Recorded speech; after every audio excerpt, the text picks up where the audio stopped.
Okay, so, and then after I learned about quantum immortality, I learned about this thing that I didn't know about before, which is biocentrism. And I saw it and I was like, wait, what? It, at first I thought, hey, I thought all the time that I'm the only theory in town. And hey, there's this thing called biocentrism. And it says so, argues exactly the same things I argue.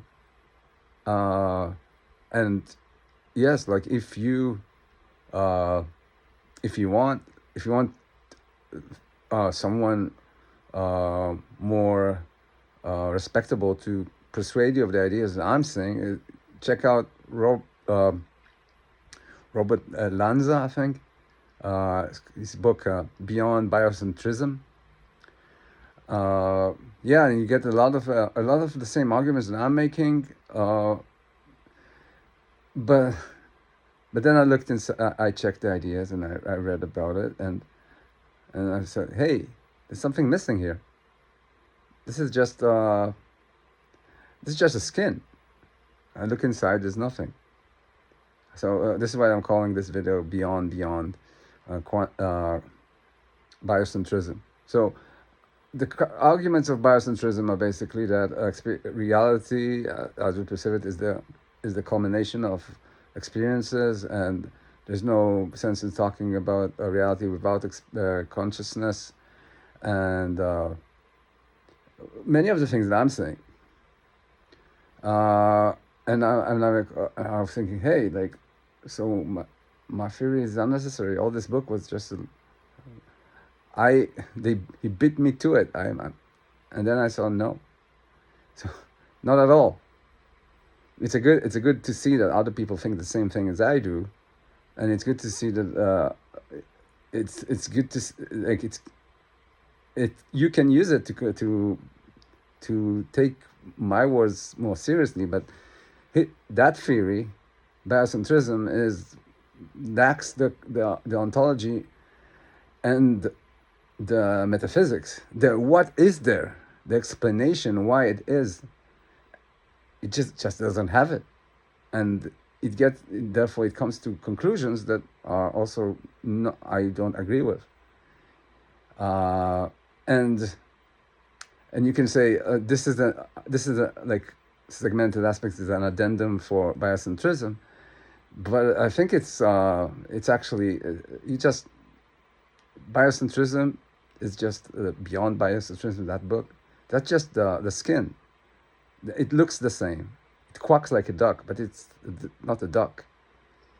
So this theory begins with the understanding that the three-dimensionality of reality is a property of experience. It's for experience. And therefore it gets to understanding that experience is fundamental. And it also assumes that that solipsism is wrong. These are the two axioms. Biocentrism doesn't do any of that. Biocentrism just says, look at all this evidence. It all points to the role of consciousness. Now, I explained already that there's a problem with consciousness because consciousness has more stuff in it than just experience. It has this concept of mind. And a lot of people have criticized biocentrism for its lack of ability to account for the fact that a lot of what happens in consciousness is a derivative of what happens in the brain. Of course, the biocentrism says that the brain is produced by consciousness, which is kind of like what I'm arguing in a way, that it's a part of the reflection of experience on the fractal scale. But it doesn't really argue beyond that. It doesn't explain how that can be. It just leaves it open.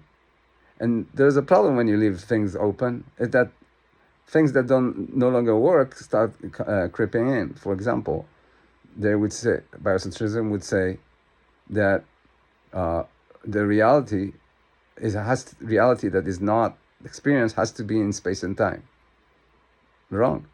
Not at all. Like the reality outside of experience, that's the fractal scape. It exists outside of space and time. and the reality, the wakeful physical reality, doesn't exist at all.